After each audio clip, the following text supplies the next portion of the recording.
Biarlah salibmu berbicara tentang kematian dan darah Yesus yang berkuasa. Dan pagi ini, di tempat ini, sesuatu yang baru terjadi dalam setiap umatmu.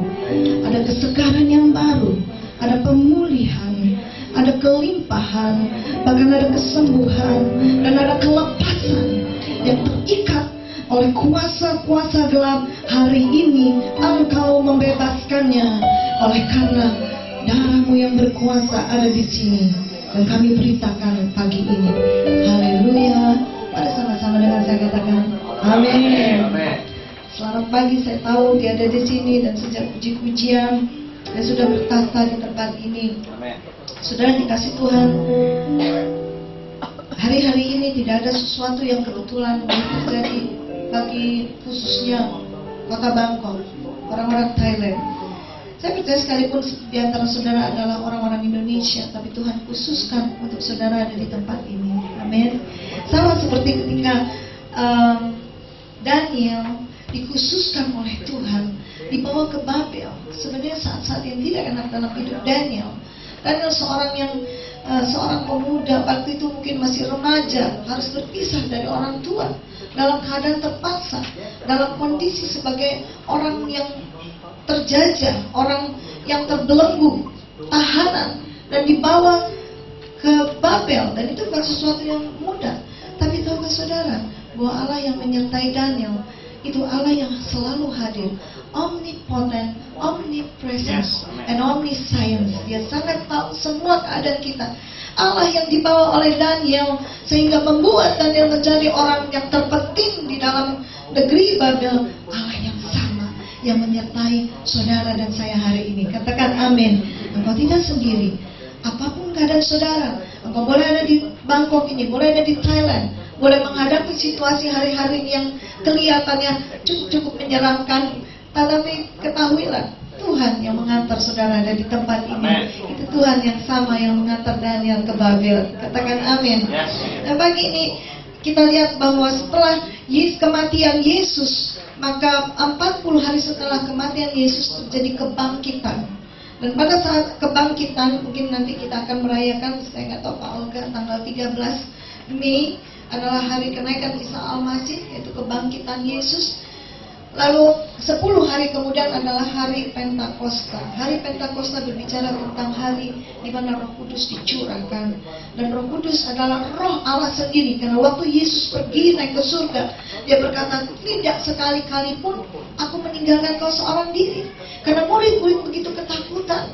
Selama 3,5 tahun mereka bersama-sama dengan Yesus, mereka merasakan sesuatu yang luar biasa. Mereka melihat bagaimana Yesus menyembuhkan orang-orang yang buta, menyembuhkan orang-orang yang lumpuh, melepaskan orang-orang yang terikat oleh kuasa-kuasa gelap.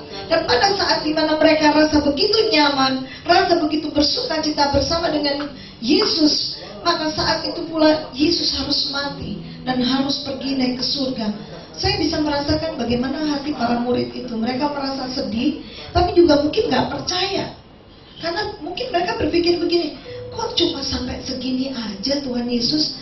Kenapa Dia gak bisa turun dari kayu salib?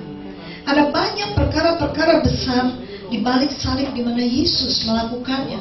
Tetapi mari kita lihat bagaimana perasaan para murid itu. Sehingga Yesus waktu menemui mereka setelah 40 hari, maka sebelum Yesus naik ke surga, 40 hari Yesus masih berjalan bersama-sama dengan para murid. Waktu Yesus mati dan bangkit, murid-murid begitu bersuka cita. Wah, Tuhan Yesus bersama-sama kita lagi. Tapi selama perjalanan 40 hari, ternyata setelah itu mereka harus merasakan sedih lagi. Yesus harus pergi meninggalkan mereka. Tapi firman Tuhan berkata, apa yang Yesus katakan adalah, aku tidak sekalipun meninggalkan engkau seorang diri. Tidak sekali-kali pun. Tetapi Rohku akan menyertai engkau. Dan itu berarti Roh Allah ada di sini, amin. Roh Kudus ada di sini, karena Dia adalah penghibur dan penolong kita. Dan Dia tidak akan membiarkan kita menjadi yatim piatu dan seorang diri. Saudara dikasih tahu Tuhan, waktu Roh Kudus itu turun, Roh Kudus tidak turun dengan begitu saja, tetapi perhatikan didahului dengan kematian Yesus. Karena waktu Yesus tidak mengalami kematian, roh itu tidak ada. Karena kematian bicara tentang darah Yesus, tentang darah yang harus dicurahkan. Darah berbicara tentang satu perjanjian.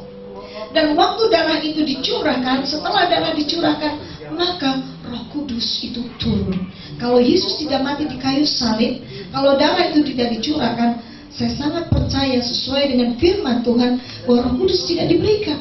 Maka kita akan terus bergumul dengan daging kita. Kita terus berperang dengan kuasa-kuasa gelap dan mengalami kekalahan dan kekalahan dan kekalahan. Tapi puji Tuhan, karena darah itu dicurahkan, maka Roh Kudus itu diturunkan atas kita. Amin. Dalam kisah perjanjian lama, kalau kita perhatikan, banyak korban-korban yang diberikan. Mulai dari Abraham, setiap kali Abraham selesai melakukan perjalanan, maka Abraham selalu membawa anak domba, selalu membawa lembu, selalu membawa korban untuk dimezbah, untuk disembelih, dan darah itu dicurahkan. Saudara masih ingat kisah perjalanan dari Yakub? Yakub pun demikian. Waktu melewati perjalanan di mana dia harus bergumul, maka yang dia lakukan adalah dia membangun mezbah dan dia membawa korban yang ada, dan darah itu harus dicurahkan. Dan waktu darah itu dicurahkan, kuasa perjanjian Allah itu terjadi. Dan Allah mengingat perjanjian kepada Abraham, kakek daripada Yakub. Dan waktu Allah mengingat, maka janji itu diberikan kepada Yakub. Begitu juga kalau saudara perhatikan pada zaman Yusuf, pada zaman Daud, Elia, maka setelah korban itu diberikan, darah itu dicurahkan, maka api itu turun. Saya percaya pada masa-masa di mana bangsa Israel harus keluar daripada tanah Mesir, maka pada saat keluar, maka Musa membangun mezbah. Darah itu harus dicurahkan. Sebelum Musa naik ke gunung Allah dan berjumpa dengan Allah yang maha kuasa, maka Musa membangun mezbah dan membawa korban. Dan sekali lagi, korban ini berbicara tentang darah yang dicurahkan. Waktu itu Musa bertemu dengan Tuhan. Saudara dikasih Tuhan, ketika bangsa Israel keluar dari tanah Mesir, tulah ke-10 berbicara tentang apa? Darah.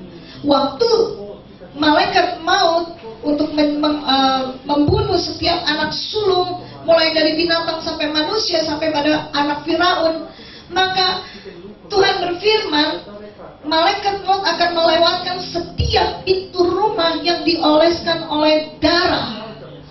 Darah bicara tentang perjanjian. Bahkan hari ini, saudara yang ada di Bangkok, mungkin saudara semua sudah tahu apa yang mereka lakukan. Darah ya, kalau berapa cc setiap orang?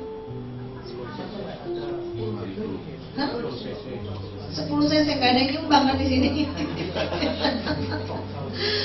Darah, kenapa? Karena darah berbicara tentang